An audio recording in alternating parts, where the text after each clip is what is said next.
एक चीज जो WWE फैंस को बहुत निराश करती है वो है किसी WWE टैलेंट का एक जॉबर में बदल जाना। और ऐसा WWE के इतिहास में बहुत बार हो चुका है, जब एक ऐसा रेसलर जिसमें बहुत क्षमता होती है उसे केवल एक एनहेंसमेंट टैलेंट बना दिया जाता है, जिसका मतलब है कि वो अपने सारे मैचेस हारते हैं और उनका WWE में बस एक ही काम रह जाता है, दूसरे रेसलर्स को बेहतर दिखाने का। तो जुड़िए हमारे साथ जहां हम बात करेंगे 10 ऐसे महान टैलेंट्स की जिन्हें WWE ने एक जॉबर बना दिया। Jack Ryder. प्रो रेसलिंग पर जैक राइडर का प्रभाव खास करके 2010 के शुरुआती सालों में बिल्कुल नकारा नहीं जा सकता।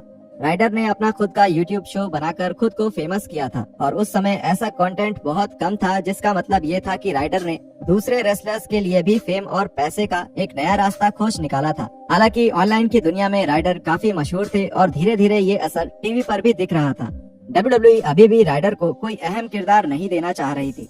राइडर बहुत मजबूत और एक मनमोहक पर्सनैलिटी वाले रेसलर थे, जिसकी WWE टीवी को उस समय बहुत जरूरत भी थी।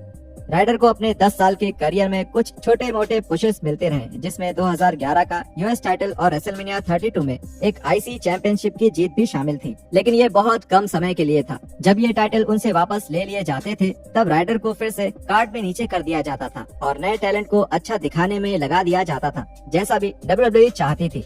WWE ये समझने में बिल्कुल नाकामयाब रहे कि राइडर क्यों इतने फेमस थे और उन्हें बेहतर तरीके से इस्तेमाल करके वो कितने पैसे कमा सकते थे, लेकिन WWE की जिद ने ऐसा नहीं होने दिया। मुस्तफा अली। 2019 में मुस्तफा अली को मेन रोस्टर में उनकी जगह मिल गई।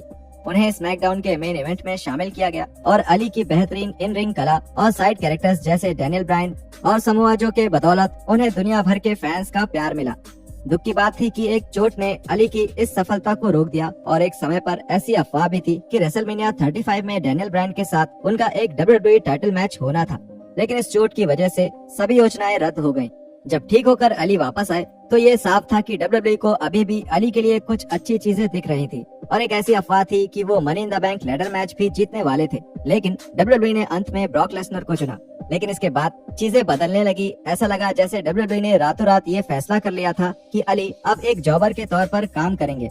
इसके बाद अली अपना हर मैच हारते गए और जब वो रेट्रिब्यूशन स्टेबल के लीडर थे तब भी मैचेस जीतने से ज्यादा वो हारते हुए ही नजर आए। रिपोर्ट्स के मुताबिक अली ने खुद निकाले जाने की मांग करी थी क्योंकि वो इन सब चीजों से परेशान हो चुके थे, लेकिन WWE ने ऐसा करने से इनकार कर दिया। और हालांकि अली ने पिछले कुछ ही महीनों में टीवी पर कुछ मैचेस जीते हैं, लेकिन ये बिल्कुल साफ है कि WWE अभी भी उन्हें एक ही स्तर पर देखती है और अब ये नजरिया बदलना थोड़ा मुश्किल होगा। Drew McIntyre. 2009 से 2010 में ये पक्के तौर पर लगने लगा था कि ड्रू मैकिंटायर इस कंपनी के अगले बड़े स्टार बनने वाले हैं। विंस मैकमैन ने तो मैकिंटायर को द चोजन वन नाम भी दे दिया था और ऐसा लग रहा था कि WWE मैकिंटायर को बड़ा स्टार बनाने में लगे हुए थे, लेकिन WWE को जो चाहिए था वो मैकिंटायर के पास नहीं था और बहुत ज्यादा टैलेंटेड होने के बावजूद भी धीरे धीरे WWE ने उन्हें एक जॉबर बना दिया था।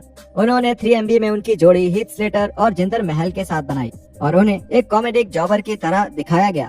इस दौरान अजीब बात ये रही कि मैकिंटायर की कला एक जॉबर के रूप में काफी निखर गई और ये साफ दिख रहा था कि मैकिंटायर बहुत जोश में थे, लेकिन WWE के लिए इतना काफी नहीं था और मैकिंटायर उसी जगह पर रह गए। 2014 में अपने रिलीज से पहले एल टोरिटो से भी एक मैच हार गए थे। शुक्र है कुछ सालों बाद ड्रू मैकिंटायर वापस आए और तब से उन्हें कंपनी के एक बड़े स्टार के रूप में ही दिखाया गया और रेसलमेनिया के मेन इवेंट में ब्रॉक लेसनर के साथ उनका मुकाबला भी हुआ। Mickie James. जब 2017 में मिकी जेम्स WWE में वापस आई तब फैंस की उम्मीदें उनसे काफी बड़ी थी।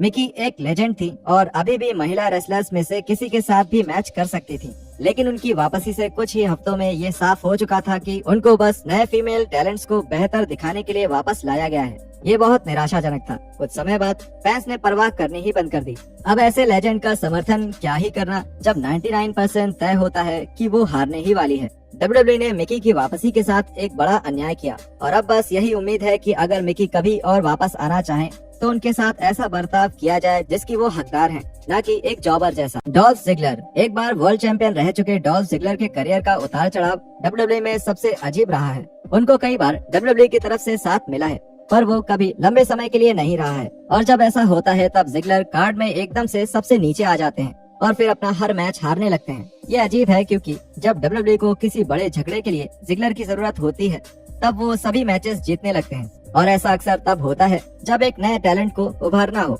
जिगलर के जीत हार का ये खेल देखकर फैंस ने भी जिगलर की परवाह करनी बंद कर दी है कि WWE में उनका क्या स्थान है, क्योंकि वो बहुत ज्यादा मैचेस हारते हैं। और इस पर बहस की जा सकती है कि उन्हें WWE का परमानेंट लेकिन बहुत ज्यादा सम्मानित जॉबर माना जाता है। WWE के पास उन्हें ऊपर चढ़ाने के कई मौके थे और उन्हें वहां रखने के भी, लेकिन उनके ऊपर पूरी तरह विश्वास करने से WWE को कुछ तो रोक रहा।